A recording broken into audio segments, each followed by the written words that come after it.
First contact and invasion. The skies above Earth darkened as 7 massive vessels entered the atmosphere, their hulls gleaming with an iridescent material unknown to human science. They positioned themselves over major cities: New York, Beijing, Moscow, London, Tokyo, Sydney, and Cairo. For 3 days, they simply hovered, silent sentinels that sent governments scrambling and militaries to their highest alert levels. On the 4th day, they spoke. People of Earth, the message came simultaneously through every communication device on the planet. We are the Kreznar, travelers from the stars. We come in peace and friendship, seeking to share knowledge and resources with your developing civilization. Admiral Helena Reyes stood in the United Nations Emergency Council chamber, her weathered face illuminated by the holographic display of the alien craft. At 58, she'd spent her entire career preparing for potential extraterrestrial contact, though the actual protocols were proving woefully inadequate. They're requesting diplomatic meetings, said UN Secretary-General Okafor, his voice strained.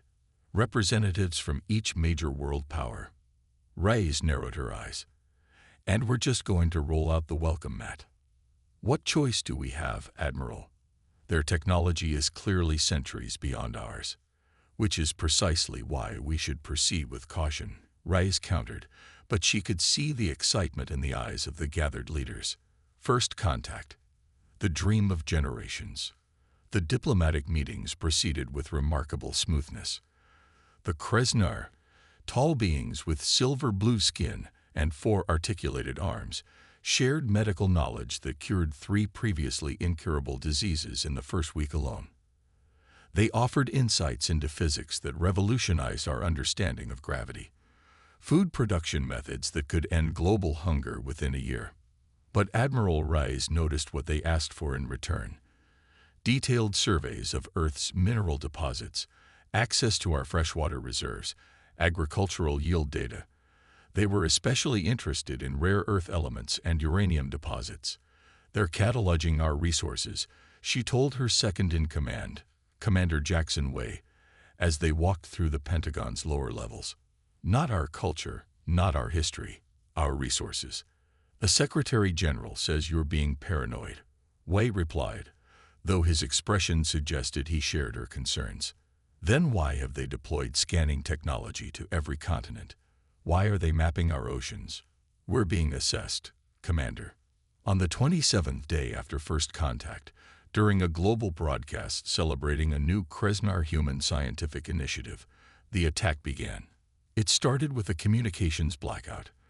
Then energy weapons fired from the 7 motherships, targeting military installations first. Earth's defensive measures, missiles, fighters, even experimental energy weapons, proved useless against Kreznar shields. Within 6 hours, every major military base on the planet had been destroyed or disabled. The Kreznar deployed smaller craft that systematically neutralized secondary targets: power plants, transportation hubs, government facilities. By nightfall, the Kreznar commander addressed what remained of Earth's leadership from the captured United Nations building. Your planet possesses resources valuable to our empire, the alien leader stated, its 4 arms gesturing to a holographic display of Earth. Your resistance was anticipated and has been neutralized. Your species will be permitted to exist as long as you do not interfere with our extraction operations. This is the natural order, advanced civilizations utilizing the resources of less developed worlds.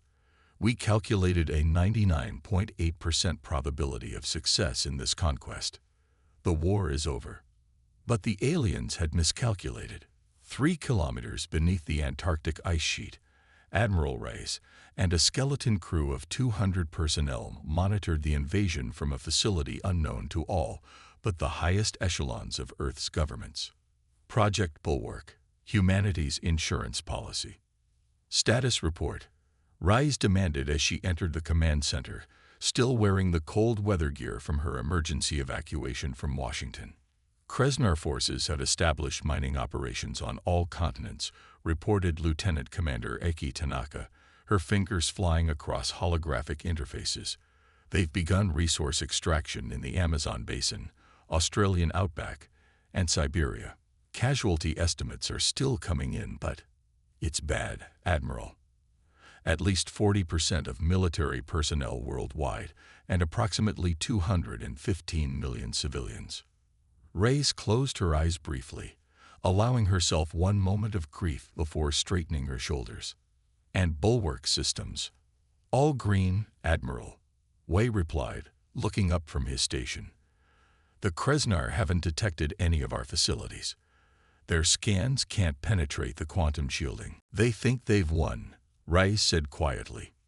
They think they know what humanity is capable of. She moved to the central command station and placed her palm on the biometric scanner.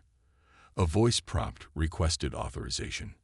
Admiral Helena Reyes, authorization Thermopylae Omega-7-3. The system acknowledged with a soft chime. Around the vast underground complex, lights shifted from standby blue to operational green. Send the wake-up call, Reyes ordered. All facilities, all assets. Execution order, Leviathan.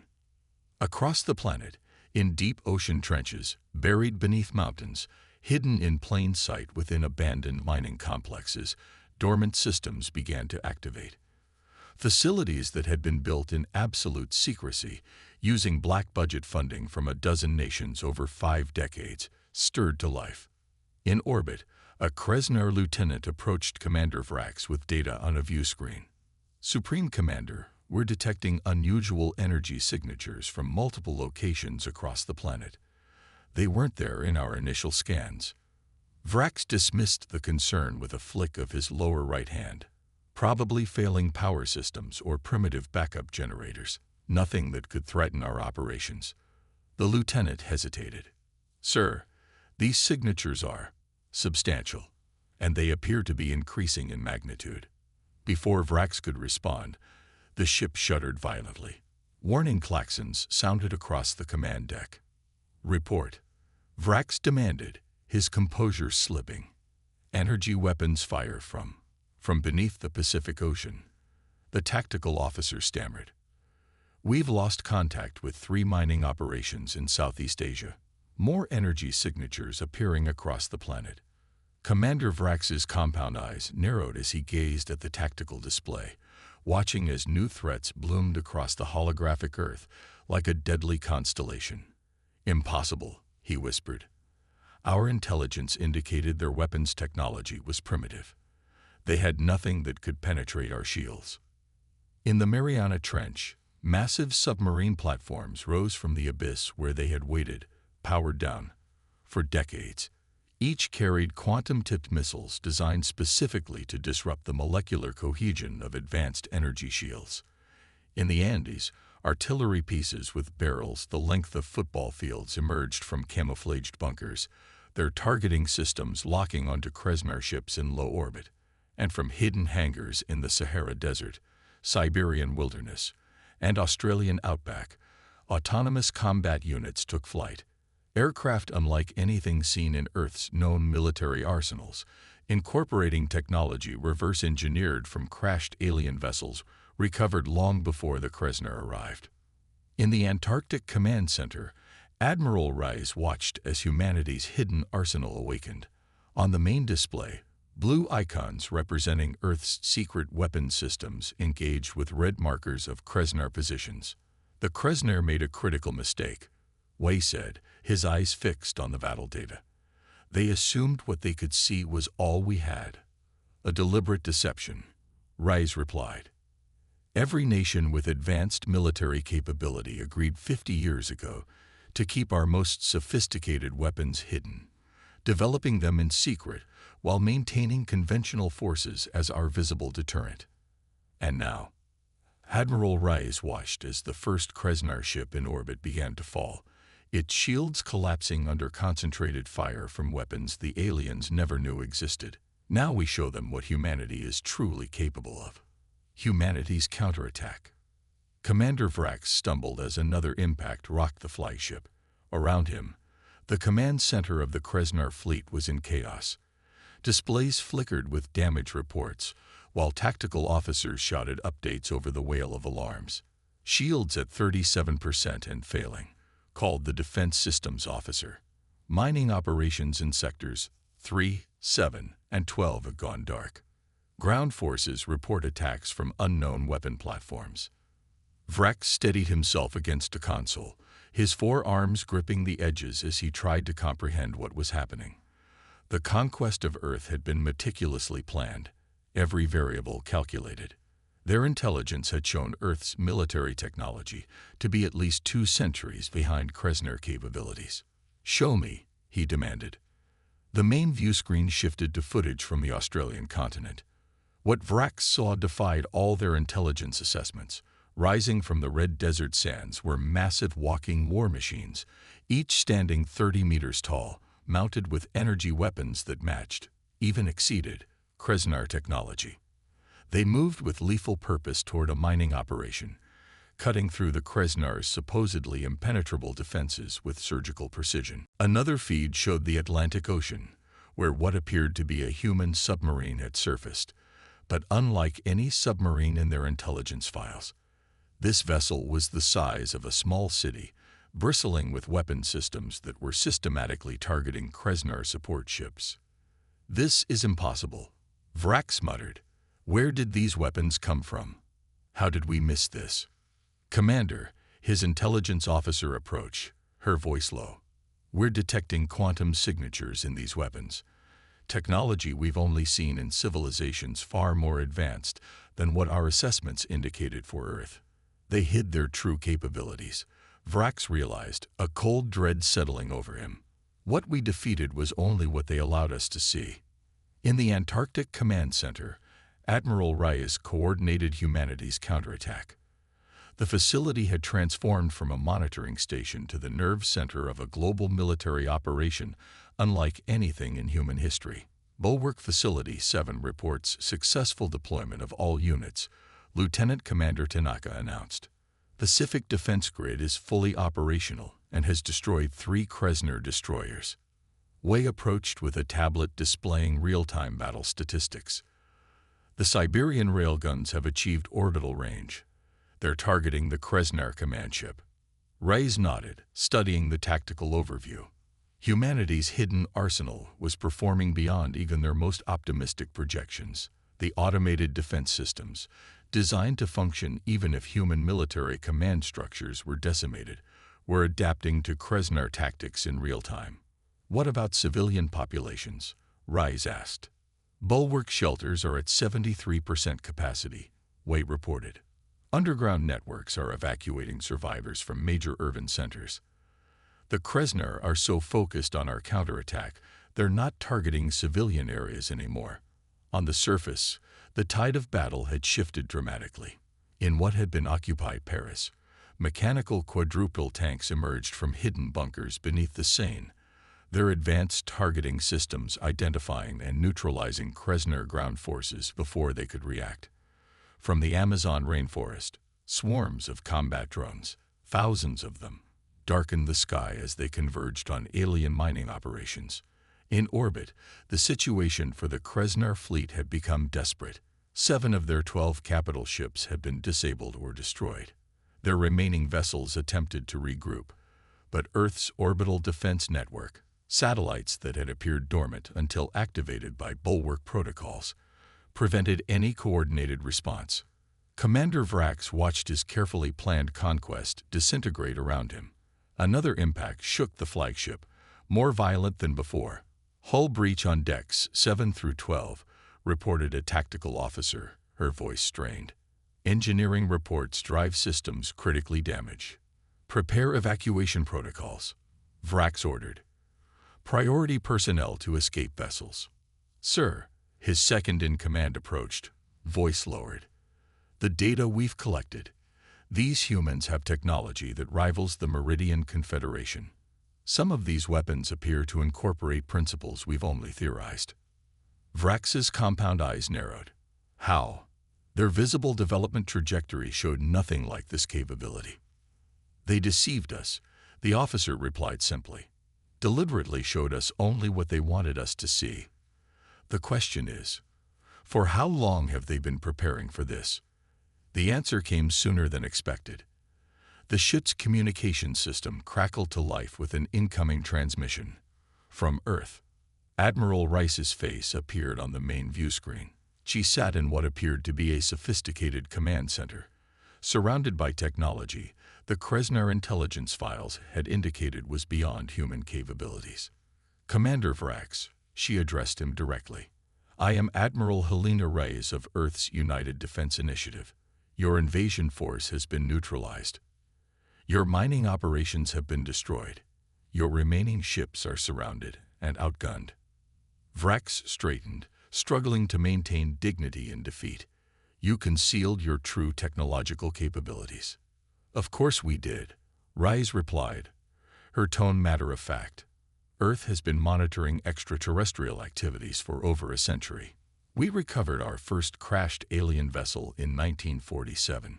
Since then, we've been preparing for the possibility of hostile contact."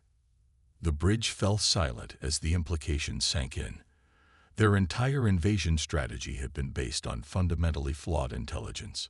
"The Kreznar are not the first species to visit Earth," Reyes continued, "merely the first to attack us openly. Previous encounters taught us caution. We maintained the appearance of a developing civilization while building our defenses in secret."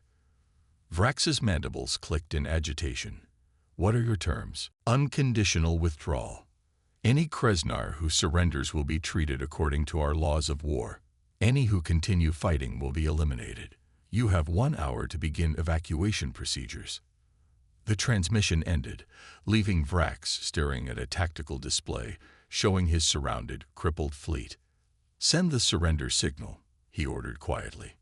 Across Earth, humanity's hidden arsenal continued its relentless assault on remaining Kreznar forces. Walking tanks in Europe methodically destroyed alien ground units. Orbital platforms disabled Kreznar ships attempting to flee. From the deepest oceans, massive submarine carriers launched waves of autonomous fighters that targeted alien extraction equipment. In the Antarctic Command Center, Admiral Reyes watched as Kreznar vessels began powering down weapons systems, the universal signal of surrender. "They're standing down," Way confirmed. "Bulwark units are establishing containment perimeters around all surrender points." Reyes nodded, allowing herself the first deep breath she'd taken in days. "Casualties still coming in," Tanaka replied, "but the automated defense systems minimized additional human losses once activated. The bulwark shelters protected millions." "And the Kreznar? Their fleet is decimated. We estimate fewer than 20% of their forces remain operational." Reyes moved to the central display, studying the global situation. Already, bulwark medical units were deploying to affected areas, providing aid to survivors. The recovery would be long and difficult, but humanity had survived. "They came expecting to find an easy conquest," Way said, coming to stand beside her. "A primitive species they could overwhelm with superior technology. Instead, they found humanity," Reyes replied. "We've been preparing for this day since we first looked to the stars and realized we might not be alone. The Kreznar thought they knew what we were capable of." She watched as another alien ship lowered its shields in surrender. They were wrong. In the days that followed, Earth began the process of rebuilding. The secret of Project Bulwark was finally revealed to the general population. How the world's governments had collaborated for decades, pooling resources and knowledge to create a defense system unlike anything publicly acknowledged. The captured Kreznar technology accelerated human development even further. Their ships provided insights into faster-than-light travel. Their weapons offered new understanding of energy manipulation. Their databases, recovered intact from captured vessels, contained star charts mapping hundreds of inhabited systems. 1 month after the failed invasion, Admiral Reyes stood before the newly formed United Earth Council, addressing representatives from every nation. The Kreznar have been returned to their home system with a message. She explained to the assembled leaders, "Earth is not defenseless. Earth is not unprepared. And should they or anyone else return with hostile intent, the response will be the same. She paused, looking out at the faces of humanity's leadership. But we should not merely prepare for war. The universe contains wonders as well as threats. With the technology we've gained, we now have the ability to reach the stars ourselves, to meet other civilizations as equals, not as victims or conquerors. The council chamber erupted in applause as humanity looked toward a future among the stars, no longer hiding its strength, but ready to take its place in the galactic community. And in distant star systems, as word spread of the Kresner defeat, other spacefaring civilizations took note. The species from the third planet of an unremarkable yellow star was far more formidable than anyone had imagined.